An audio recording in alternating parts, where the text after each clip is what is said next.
I was in 8th grade when I learned to program. I first learned how to make a green circle and a red square appear on the screen. You just learn these lessons, and there aren't that many of them, and you just eventually can get to the point where you can do almost anything that you want. Computer science is just learning how a computer works and how it thinks so that you can teach it to do new things. These days, what you can do in computer science is pretty much amazing. I think it's the closest thing we have to a superpower.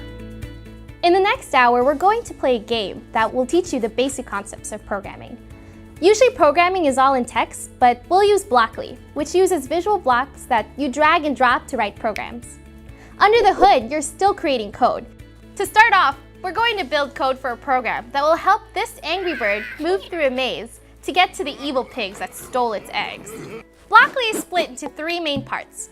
On the left is the bird's maze, where your program will run. The instructions for each level are written below the maze.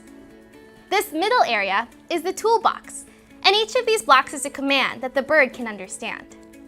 The white space on the right is called the workspace, and this is where we'll build our program. If I drag the move block to our workspace and press run, what happens? The bird moves forward 1 box on the grid. And what if I want the bird to do something after the move forward on 1 box? I can add another block to our program. I'm going to choose the turn right block, and I'll drag it underneath my move block until the yellow arrow appears.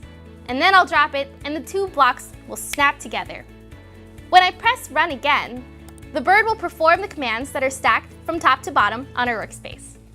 If you ever want to delete a block, just remove it from the stack and drag it to the trash can.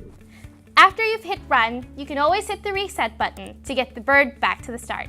Now let's get those pigs.